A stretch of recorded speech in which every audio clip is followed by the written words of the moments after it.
오늘의 사연 시작합니다. 안녕하세요. 저는 20대 중반 여성이고 평범하게 중소기업에 다니면서 격리 일을 하고 있어요. 그렇게 급여가 높다거나 복지가 좋은 건 아니지만 집에서 가깝기도 하고 사장님이 꽤나 좋으신 분이라 만족하며 다니고 있죠. 아무튼 이런 저에게 3달 전 생각만 해도 끔찍한 사건이 하나 생겼는데요. 그래도 최근 그렇게 안 좋았던 기억이 새로운 사람과의 만남으로 치유되어 가는 것 같아 점점 마음이 편해지고 있어요. 저는 당시 친구를 만나러 가던 길에 불의의 사고를 당하고 말았는데요. 평소처럼 그저 길을 걸어가고 있었을 뿐인데 대낮부터 음주를 하고 차를 몰던 40대 남성이 저를 쳐버렸죠. 정말 다행히 저는 죽지 않았고 생각보다 많이 다치지도 않았어요. 그럼에도 꽤나 큰 충격을 받아 병원에 1달가량 입원했고 정신적인 트라우마도 생겨서 길을 걸을 때마다 주위를 계속 둘러보며 걷고는 해요. 보통 교통사고를 당해도 운이 안 좋으면 이상한 사람을 만나 보상도 제대로 못 받는 경우가 있다는데 저는 그 정도는 아니었어요.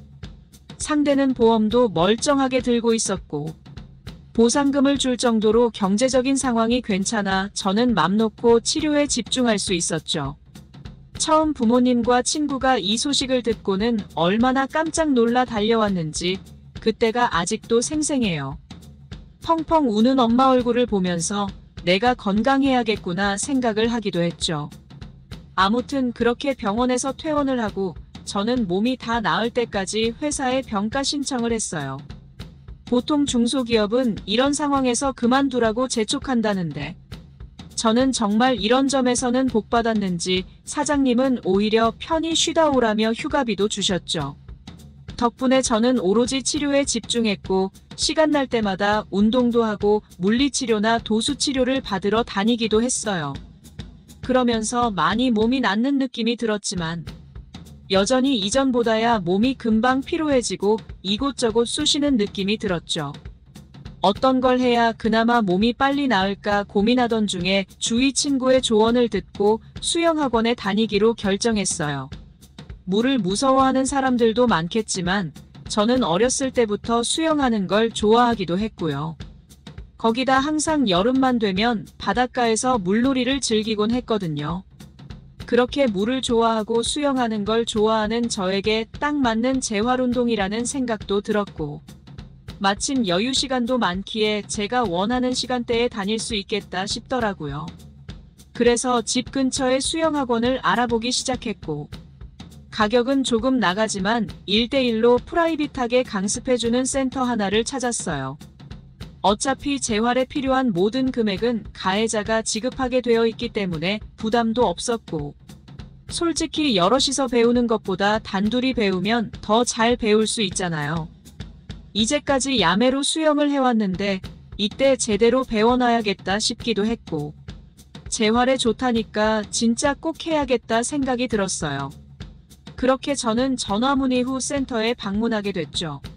수영 강사는 제 예상대로 남자분이었는데 저보다도 어려 보이더라고요. 알고 보니 수영선수 출신의 강사로 어린 나이지만 실력이 뛰어나서 센터를 차리게 됐고 일반적인 수영학원보다 더 전문적으로 가르치는 스타일이라 했어요. 거기다 저처럼 재활운동 목적으로 방문하는 사람들을 옆에서 도와주기도 하고요. 아무튼 저는 그의 설명을 듣고 더 해야겠다는 마음을 굳혔고 매일 2시간씩 센터에 들러 운동을 하기로 했죠. 다만 저는 비키니 같은 수영복은 많이 갖고 있지만 아무래도 이렇게 학원을 다닌 적은 없어서 몸을 가리는 수영복이 없었어요. 그래서 마트에서 수영복 하나 구매도 했고 다음날 센터에서 수영하기를 기대했어요. 그렇게 다음날이 되고 설레는 첫 수업이 시작됐죠. 옷을 입고 있을 땐 몰랐는데 그는 전직 수영선수라 그런지 몸이 정말 좋더라고요. 어깨도 진짜 넓고 왕자복근도 딱 있는 게 모든 여자들이 좋아할 것만 같은 그런 몸매였어요. 섹시한 남자의 표본 같은 그런 느낌에 이상하게 설레기 시작했고 저는 눈을 어디다 둬야 하나 살짝 어색해했죠. 선생님은 그런 제 모습을 눈치챘는지 처음 수업이라 어색하실 수 있는데 하다 보면 적응되실 거라고 격려해줬어요. 비키니도 잘 입고 다니던 저인데 이상하게 몸을 가리는 수영복을 입었는데도 제 몸이 까발려진 느낌이 들어서 더 부끄럽기도 했죠. 아무튼 그렇게 수업을 하다가 제 자세를 알려줘야 하니까 그가 제 골반이나 신체나 손을 잡고 가르쳐 주는데 되게 움찔거리게 되더라고요. 내가 이렇게 밝히는 여자인가 싶기도 하고 이러면 안 된다 혼자 되뇌였는데 너무나 섹시한 그와 자꾸 스킨십을 하게 되니까 저도 모르게 기분이 업이 되는 느낌이었어요. 그는 그런 제 반응을 모를 리가 없는데도 프로의식을 가지고 열심히 수업에 집중하려고 노력했죠. 저 또한 내가 미쳤구나 마음을 다잡으며 수영을 했고 묘한 시간이 지나 수업이 끝났어요. 저는 그를 신경 쓰느라 힘들기도 하고 수영하느라 진이 다 빠져서 축 처진 몸을 하고 그에게 인사를 했죠. 그는 오늘 처음이라 고생 많으셨을 텐데 그게 다 재활에 도움이 되는 거라고 포기하지 말고 내일 꼭 나오라고 하더라고요. 저는 남자답게 시원한 웃음을 지어 보이는 그의 얼굴을 보며 또 멍을 때리다가 황급히 인사를 하고 집으로 갔어요. 진짜 이제까지 제가 어떤 남자를 좋아하는지 잘 모르고 있었는데 확실히 그를 보니까 알겠더라고요. 덩치도 크고 섹시한 그 남자가 너무 마음에 들었고 앞으로 볼 날이 많은데 어떻게 해야 하나 생각이 들었어요. 정말 그와 한 번만 잠자리를 해볼 수 있다면 얼마나 좋을까 상상하며 그날 저녁에 혼자만의 시간을 보내기도 했죠. 아무튼 그렇게 다음 날이 되었고 저는 어떻게 해야 그를 꼬실 수 있을까 생각하다가 문득 비키니를 챙겨가야겠다 생각을 했어요. 수영복이 세탁하다가 찢어져 버렸다고 거짓말하고 비키니를 입은 제 몸으로 그를 꼬셔봐야겠다 발칙한 생각을 한 거죠. 아무튼 그렇게 센터에 도착해서 제가 곤란하다는 듯이 이런저런 사정으로 비키니를 입고 해야 할 것 같은데 괜찮냐 물었어요. 그는 살짝 당황했는데 이내 괜찮다고 얼른 갈아입고 수업하자 했죠. 저는 사실 몸매 하나만큼은 자신 있었거든요. 남자들 누구나 혹할 만한 몸매라고 생각해서 제 계획이 성공하길 바랬죠. 그는 비키니를 입고 등장하는 제 모습을 보면서 살짝 놀라는 눈치였지만 이내 수업을 시작했어요. 수영을 가르쳐 준다면서 손을 잡거나 수평을 잡기 위해 내 배 위에 손을 얹고 열심히 수영을 가르쳐 주는데 틈을 보다가 넘어지는 척하면서 그에게 안겨버렸어요. 저 정말 이상한 사람이라고 생각해도 좋은데 처음 선생님 봤을 때부터 한번 해보고 싶었다고 저를 안아주면 안 되겠냐 매달렸어요.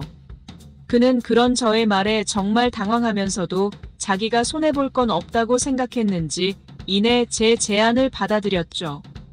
그렇게 우리는 수영장에서 둘만의 뜨거운 시간을 보냈고 예상대로 엄청 힘이 좋은 그의 능력에 저는 황홀함을 느꼈어요. 그리고 그 뒤로 우리는 연인 사이는 아니지만 서로 데이트를 하기도 하고 사랑을 나누기도 하면서 윈윈하는 사이가 됐답니다.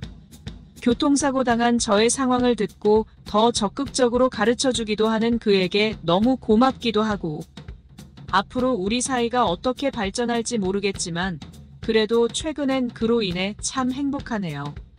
오늘의 사연이 재미있다면 구독, 좋아요로 응원해주세요. 감사합니다. 안녕하세요. 분가하기 전 시댁에서 살고 있는 30대 여성입니다. 남편과 저는 장거리 연애를 하다가 결혼을 해서 제가 직장을 그만두고 서울로 올라와서 시댁살이를 하고 있어요. 시댁에는 시부모님, 남편의 형님, 저희 부부가 살고 있고 분가한 딸인 시동생이 자주 옵니다. 형편이 조금 나아지면 서울에 전셋집을 구하려고 직장을 구하는 노력을 하며 시댁에서 집안일을 열심히 하고 있어요. 시동생과 저는 나이가 같아 결혼 전부터 친구처럼 지내왔어요. 시댁은 참 저를 노예 부리듯이 합니다. 시동생은 당신이 시댁에 오고 나서부터 조금씩 무례한 행동을 하기 시작했습니다. 처음에는 작은 물건을 빌려 쓰는 정도였지만 점점 제 물건을 자신의 것처럼 당연하게 사용하는 일이 많아졌어요. 예를 들어 제가 아끼는 화장품이나 스킨케어 제품을 아무렇지도 않게 쓰고 제가 먹으려 사놓은 간식을 시동생이 아무 허락 없이 먼저 먹어 치우는 일이 자주 있었습니다. 한 번은 제가 아끼는 비싼 립스틱을 발견하고 시동생은 그것을 말도 없이 들고 가서 사용하곤 돌려주지도 않았죠. 제가 직접 사놓은 물건인데도 마치 자신의 것인 양 아무렇지도 않게 사용하던 시동생은 뭐 어때? 이까짓 거 얼마나 하니? 진짜 거지같이는 살지 말자. 라며 가볍게 웃으며 넘어갔습니다. 또 다른 날 제가 열심히 정리한 침구나 옷도 시동생이 마음대로 가져가 사용한 후 제자리에 돌려놓지도 않았죠. 화가 나서 시동생에게 내 물건은 허락 없이 사용하지 말아줬으면 좋겠어 라고 말했지만 시동생은 우리가 가족인데 뭘 그렇게 예민해? 라며 대수롭지 않게 넘겼습니다. 남편에게도 말해봤지만 시댁에서는 누구도 이를 문제 삼지 않고 오히려 시동생의 행동을 당연시하는 듯한 분위기였죠. 시댁에서 식사 시간이 되면 저는 자연스럽게 부엌으로 향해 음식을 준비하기 시작합니다. 시어머니는 다소 무심하게 밥 준비 좀 하라며 말하고는 바로 식탁에 앉아 있어요. 시댁 식구들은 하나둘씩 식탁으로 모여들어 자리 잡고 앉아 있죠. 제가 상을 차리는 동안 그들은 아무런 신경도 쓰지 않은 채 서로 담소를 나누며 편안하게 대기합니다. 음식을 모두 차리고 나면 저는 옆에서 설거지나 잔심부름을 계속합니다. 시댁 식구들은 제가 함께 앉기를 기다리는 게 아니라 상을 차리자마자 식사를 시작합니다. 그들은 제가 계속 일하는 모습을 자연스럽게 여기며 식사를 마치고 나면 의례적으로 숟가락을 내려놓고는 자리를 뜨곤 했죠. 식사 중간에 혹시나 자리에 앉으려 하면 시어머니는 그때마다 반찬을 좀 더 가져와라거나 또는 물 좀 가져오라며 다시 부엌으로 부릅니다. 그럴 때마다 저는 다시 자리를 떠 추가로 음식을 가져다 주거나 설거지를 시작해야 했습니다. 식사가 끝난 후 시댁 식구들은 너나 할 것 없이 잘 먹었다는 말만 남기고 자리에서 일어나지만 그 뒤에 남은 설거지와 정리는 모두 제 몫이 됩니다. 저는 그들이 떠난 후에야 식탁에 앉아 남은 음식과 잔반을 먹으며 조용히 혼자 식사를 마치곤 했습니다. 시댁 식구들은 이런 일상적인 상황을 전혀 이상하게 여기지 않으며 마치 저는 그 자리에 당연히 있어야 하는 사람인 것처럼 행동했습니다. 남편의 형님이 결혼할 분을 집으로 초대한 날 집안의 분위기는 평소와 달랐습니다. 그분이 집에 도착하자 그녀는 깔끔하고 지적인 모습으로 나타났고 우아하게 행동했습니다. 직업은 대형 로펌의 변호사라고 했고 연봉도 엄청 높다고 했습니다. 가족들은 그녀 앞에서 긴장한 분위기였죠. 저는 그녀를 보며 감탄했지만 동시에 약간 긴장되었습니다. 그날 시어머니와 시동생도 평소와 다르게 저에게 굉장히 친절하게 대했습니다. 평소에는 당연하게 시키기만 하던 시어머니가 오늘은 다 같이 식사하자. 상 차리는 거 도와줄 테니. 라고 말하며 미소를 지었고 시동생도 언니도 빨리 와서 같이 앉아. 다 같이 먹어야지. 라고 말하며 다정하게 행동했죠. 갑작스러운 변화에 당황하면서도 그들의 반응이 그녀 앞에서 체면을 차리려는 것임을 알 수 있었습니다. 평소와는 달리 상을 차리는 동안 시어머니는 음식을 함께 준비해 주었고 시동생도 음식을 식탁으로 건네주는 역할을 했죠. 이날은 저에게도 함께 앉아 식사하라고 권했어요. 모두가 함께 식탁에 둘러앉은 그 순간은 어색하면서도 이상한 기분을 들게 했습니다. 평소와는 달리 저를 그들과 동등하게 대하는 그들의 모습이 너무나 인위적으로 느껴졌죠. 며칠 후 형님과 결혼할 분이 저를 따로 불러내어 근사한 레스토랑에서 점심을 함께하게 되었습니다. 그녀는 반갑게 맞이하며 우리 둘이 이렇게 따로 만나는 것도 좋죠? 제가 결혼하게 되면 가족이 될 테니까.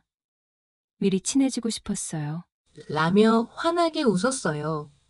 식사가 시작되자 그녀는 신경 써서 고른 듯한 선물을 내밀며 이건 작은 마음이에요. 앞으로 잘 지내자고요. 라고 말했습니다. 선물을 받으며 그녀의 친절한 배려에 조금 놀라면서도 고마움을 느꼈죠. 식사 중간쯤 그녀는 조심스러운 표정으로 물었습니다. 사실 우리 시댁 분위기가 어떤지 조금 궁금했어요. 저도 이제 그 집안의 일원이 될 텐데 뭘 기대해야 할지 잘 모르겠네요. 그녀는 시댁에서의 경험을 솔직하게 묻고 싶어 하는 듯 했지만 제가 어떻게 느끼고 있는지 존중하려는 태도를 보였습니다. 잠시 고민했지만 분위기를 적당히 맞추면서 아무래도 전통적인 가정이다 보니 가족 간의 역할이나 기대가 분명하긴 해요. 그래도 형님이 오시면 좋은 변화가 생길 것 같아요. 라고 말하며 분위기를 부드럽게 이어갔습니다. 그녀는 당신의 말을 경청하며 고개를 끄덕였고 그렇구나. 내가 할 수 있는 한 서로 잘 지낼 수 있도록 노력할게요. 라며 따뜻하게 미소를 지었습니다. 두 분이 결혼한 후 첫 명절이 다가왔습니다. 그날은 명절 준비로 바쁜 날이었지만 분위기가 이전과는 사뭇 달랐어요. 형님이 주방으로 우리 가족을 하나둘씩 불러 모았거든요. 시부모님만 빼고 남편, 남편의 형님, 시동생, 그리고 나까지 모두 모였죠. 형님은 진지한 표정으로 말을 꺼냈어요. 이제부터는 명절 준비를 다 같이 해야 할 것 같아요. 더 이상 한 사람이 모든 일을 다 하는 건 옳지 않잖아요. 형님은 시부모님께는 존중을 보이면서도 우리에게는 새로운 변화를 요구하는 단호한 목소리였어요. 그녀는 미리 준비한 메모지를 꺼내더니 역할을 나누기 시작했어요. 자, 이제 역할 분담을 할게요. 여보, 당신은 채소 손질을 맡아줘. 그리고 동생은 고기구이 담당이야. 내가 메인 요리를 준비할 테니까 다 같이 나눠서 하면 훨씬 수월할 거야. 형님은 자연스럽게 남편과 시동생을 일에 참여시키며 나에게도 부담을 덜어주려는 배려가 느껴졌어요. 시동생은 처음에는 당황한 듯 했지만 형님의 단호한 태도에 고개를 끄덕이며 일을 시작했어요. 나는 속으로 놀라면서도 감사했어요. 이전에는 혼자서 모든 걸 책임졌던 상황이 이제는 가족 모두가 함께하는 방식으로 바뀌고 있었거든요. 형님은 부드럽지만 분명하게 집안 분위기를 잡아갔고 모두가 각자의 역할을 하도록 독려했어요. 덕분에 명절 준비는 빠르고 수월하게 진행됐어요. 이렇게 모두가 함께 준비하는 첫 명절은 이전과 완전히 달랐어요. 나도 조금 더 여유롭게 명절을 맞이할 수 있었죠. 명절이 지나고 얼마 후 형님은 나에게 조용히 다가와 일자리에 대해 이야기를 꺼냈어요. 동서 요즘 직장 구하는 것 때문에 고민이 많지? 내가 아는 사람 중에 괜찮은 회사에서 사람을 구하고 있다고 들었는데 동서에게 잘 맞을 것 같아서 알아봤어. 형님의 말에 나는 놀랐어요. 그동안 직장을 구하느라 애를 썼지만 쉽지 않았던 상황에서 형님이 직접 나서서 도움을 주겠다고 하니 고마움이 밀려왔죠. 며칠 뒤 형님은 직접 나를 그 회사 사람과 연결해 주었고 이력서와 자기소개서를 준비하도록 도와줬어요. 형님은 내가 어떻게 하면 더 나은 인상을 줄 수 있을지, 면접에서 어떤 질문이 나올 수 있을지까지 세심하게 알려줬어요. 그 덕분에 나는 자신감을 가지고 면접을 보러 갈 수 있었죠. 면접 당일 나는 조금 긴장했지만 형님이 알려준 조언을 떠올리며 차분하게 임했어요. 면접관들이 내 이야기에 집중하고 내가 가진 경험과 능력을 높이 평가해 주는 것 같았어요. 면접이 끝나고 며칠 후 회사에서 합격 통보를 받았을 때 너무 기뻐서 눈물이 날 뻔했어요. 내가 원하던 좋은 직장을 구할 수 있었고 형님의 도움 덕분에 한 발짝 더 나아갈 수 있게 되었어요. 형님에게 그 소식을 전하자 그녀는 진심으로 기뻐하며 축하해, 동서. 이제 동서가 원하는 삶을 조금씩 만들어 나가면 돼. 잘 해낼 거야. 라고 격려해줬어요. 나는 그녀의 도움 덕분에 새로운 직장에서의 시작을 기대하며 더욱 열심히 살아가기로 결심했어요. 시동생은 내가 좋은 직장을 구했다는 소식을 듣고는 약간 불편한 기색을 보이더니 며칠 후 형님에게 다가가 부탁을 했어요. 언니, 나도 일자리를 좀 알아봐 줄 수 있어요? 나도 좋은 자리 좀 구해줘요. 형님은 시동생의 부탁에 흔쾌히 응하며 그에게 적합한 자리를 찾아보겠다고 했어요. 형님은 곧 시동생에게 적합한 직장을 알아내서 그를 소개해 주었어요. 그 회사는 조건도 좋고 발전 가능성도 있는 곳이었지만 시동생은 첫날부터 마음에 들지 않아 하는 기색을 보였어요. 며칠 후 시동생은 식탁에서 시부모님과 남편에게 불만을 터뜨렸어요. 언니가 소개해준 자리가 별로야. 내가 하고 싶은 일이 아닌데 왜 자꾸 이런 데를 알아봐 주는지 모르겠어. 시동생은 투덜거리며 회사의 작은 불편함을 과장되게 이야기하기 시작했어요. 사람들도 별로고 분위기도 나랑 안 맞는 것 같아. 차라리 더 쉬면서 천천히 내가 원하는 일을 찾는 게 낫겠어. 시어머니는 그런 시동생의 말을 듣고 그럼 좀 더 기다려보자. 내가 만족할 만한 자리가 나타날 거야. 라며 무심하게 넘어갔고 시아버지도 마음에 안 들면 그만두는 것도 방법이지. 너 정도면 더 좋은 자리 구할 수 있을 거야. 라며 그의 편을 들었어요. 남편은 시동생을 바라보며 살짝 한숨을 쉬었지만 직접적으로 말하지는 않았죠. 형님은 그 모든 이야기를 조용히 듣고 있었지만 시동생의 불만에 크게 반응하지 않았어요. 시동생은 계속 투덜거리며 자기 상황에 대한 불만을 가족들에게 털어놓았고 모두들 그를 달래주듯 대하는 모습이 반복됐어요. 그러던 어느 날 갑작스러운 소식이 들려왔어요. 엄마가 큰 병에 걸렸다는 이야기를 들었을 때 나는 말로 다 표현할 수 없는 충격을 받았죠. 병원에서 검사 결과를 듣고 나니 병이 상당히 심각했고 치료비 또한 어마어마하게 많이 들 거라고 했어요. 나는 마음이 무거워졌습니다. 이미 경제적으로 여유가 없는 상황에서 어떻게 이 막대한 병원비를 마련해야 할지 막막했어요. 며칠 후 내가 병원에서 돌아와 힘없이 앉아 있을 때 형님이 나에게 다가와 조심스럽게 물었어요. 엄마, 상태가 많이 안 좋다고 들었어. 치료비는 어떻게 마련할 생각이야? 나는 눈물을 참으며 솔직히 어떻게 해야 할지 모르겠어요. 돈이 너무 많이 들어서 감당할 자신이 없어요. 라고 말했죠. 형님은 잠시 생각하더니 진지한 목소리로 걱정하지 마. 병원비는 내가 결제할게. 돈 문제로 엄마 치료를 늦출 순 없잖아. 라고 말했어요. 나는 그 말을 듣고 순간 놀랐고 믿기지 않았어요. 정말요? 그게 가능해요? 너무 큰 돈인데. 라고 묻자 형님은 미소를 지으며 고개를 끄덕였어요. 우리는 가족이잖아. 나도 동서 덕에 시댁에서 편했어. 힘들 때 도와주는 게 당연하지. 엄마가 빨리 나으셔야 나도 마음이 편할 것 같아. 그날 형님은 병원에 직접 연락해 필요한 모든 비용을 처리해 주었어요. 나는 감동과 고마움에 눈물이 나서 말을 잇지 못했죠. 형님은 따뜻하게 내 어깨를 토닥이며 다 잘 될 거야. 엄마도 금방 나으실 거니까 너무 걱정하지 말고 힘내. 라고 말해 주었어요. 그 순간 나는 가족이라는 의미를 다시 한번 깊이 느꼈고 형님의 배려에 크게 감사했어요.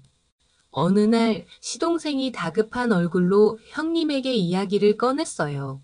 언니, 나한테 좀 도와줘야겠어요. 우리 남편이 술 먹다가 싸움이 났는데 다른 사람을 때렸거든. 합의금이 꽤 필요해요. 나 혼자서는 감당이 안 돼서. 언니가 좀 도와줄 수 있을까요?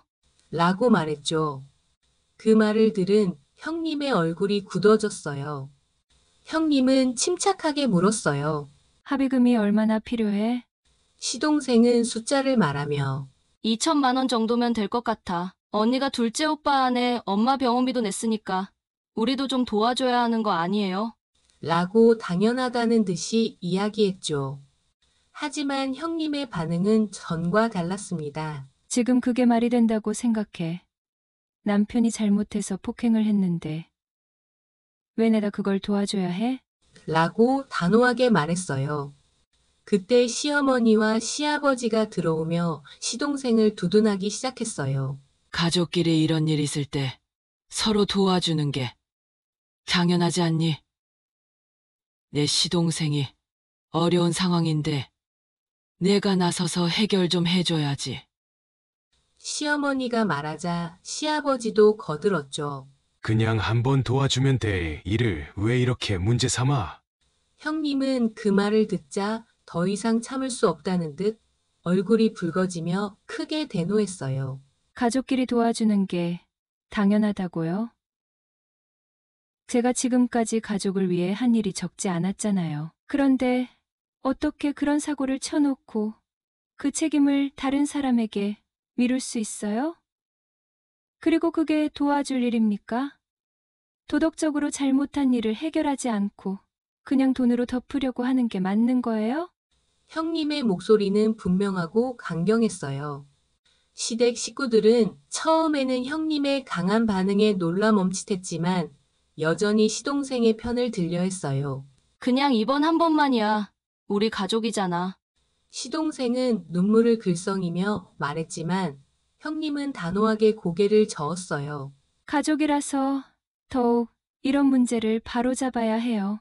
잘못한 사람은 그에 대한 책임을 져야지 그걸 다른 가족에게 떠넘기는 건 절대 옳지 않아요. 형님의 단호한 태도에 더 이상 누구도 반박하지 못했고 시댁 식구들은 조용해졌어요. 형님의 이 강력한 반응은 집안의 분위기를 단번에 바꾸어 놓았고 시동생도 더 이상 말을 잇지 못했습니다. 그 긴장감이 흐르는 순간 갑자기 남편의 형님이 일어나더니 형님의 얼굴을 향해 손을 뻗어 뺨을 세게 때렸어요. 내가 시댁 식구들에게 이렇게 무례하게 굴어? 라며 형님을 몰아세웠죠. 방 안이 일순간 정적에 휩싸였고 모든 시댁 식구들이 놀란 눈으로 그 장면을 지켜봤습니다.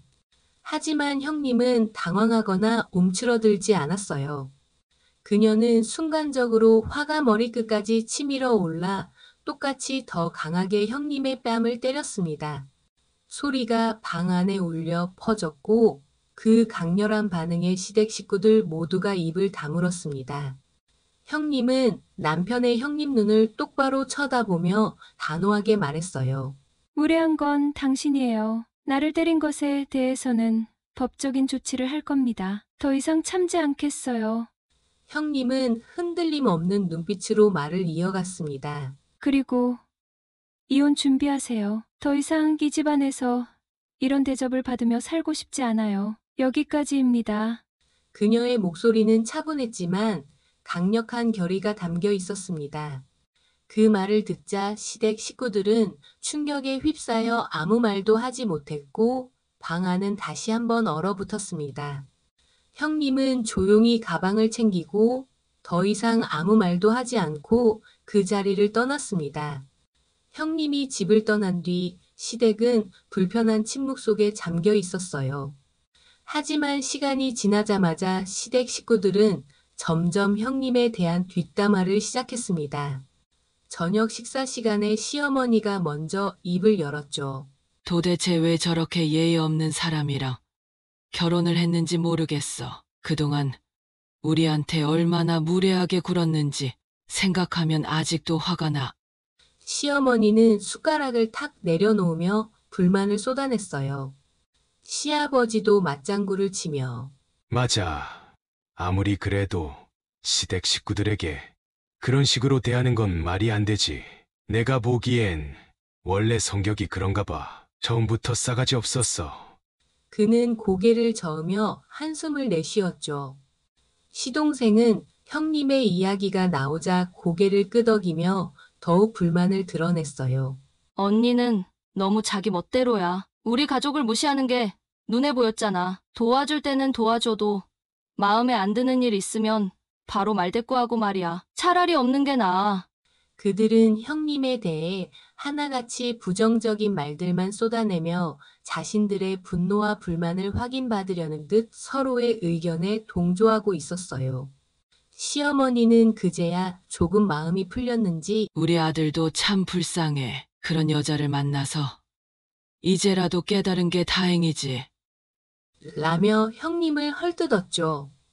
그들 사이에서 나는 묵묵히 앉아 그들의 대화를 들을 수밖에 없었어요.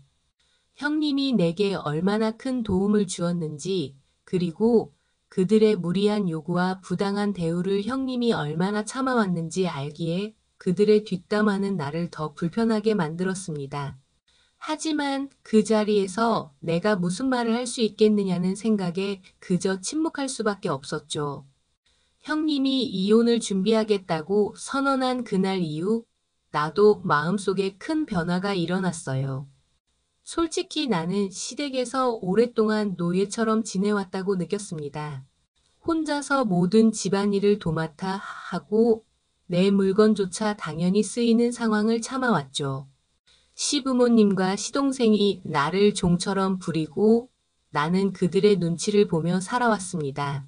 하지만 형님이 용기 있게 그 상황에서 벗어나려는 모습을 보면서 나 역시 더 이상 이 집에서 이렇게 살아갈 수 없다는 결심이 서기 시작했어요. 형님이 집을 떠나고 난 후 나는 한동안 복잡한 감정에 휩싸였어요. 한편으로는 형님이 나서 준 덕분에 한시름 놓았지만 동시에 그가 없으면 이 집안에서 혼자 감당해야 할 일들이 더욱 커질 것이 분명했죠. 시댁 식구들은 나를 더욱 무시하고 힘들게 할 것이고 나는 그들의 끝없는 요구에 다시 매일 허덕이며 살아야 할 게 뻔했어요. 하루는 혼자 방에서 앉아 있던 중 이대로 계속 살아갈 수 있을까 스스로에게 물었습니다. 그리고 결론은 하나였습니다. 형님이 떠난다면 나 역시 이 집에서 더 이상 견딜 수 없다는 것. 내가 꿈꾸던 행복한 가정은 아니었고 이곳에서 내 자신을 지키기란 불가능하다는 것을 깨달았어요. 그날 밤 나는 남편에게 조심스럽게 말을 꺼냈습니다. 나도 더 이상 이 집에서 살 수 없을 것 같아.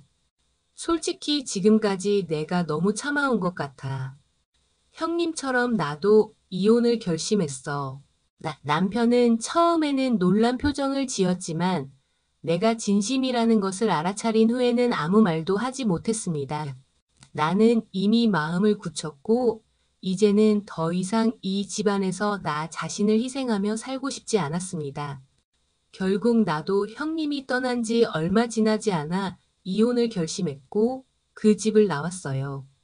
처음엔 모든 게 낯설고 혼란스러웠지만 자유로워진 나 자신을 다시 발견할 수 있었어요. 형님도 그 이후로 종종 연락을 주고받았고 우리는 가끔씩 만나 커피를 마시며 과거를 되새기곤 했죠. 어느 날 형님과 카페에 앉아 커피를 마시며 웃음 가득한 대화를 나누고 있었습니다. 그때 형님이 형님 뺨 맞고 더 세게 갚아준 장면 아직도 생생해요. 정말 대단했어요.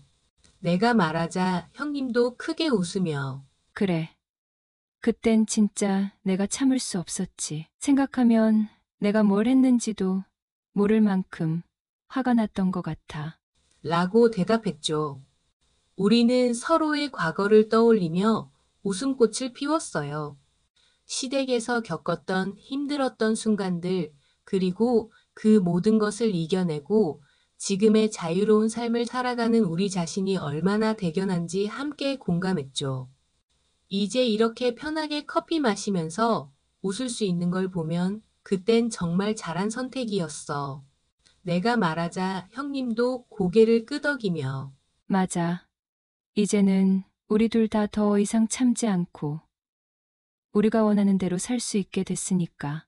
라고 말했어요.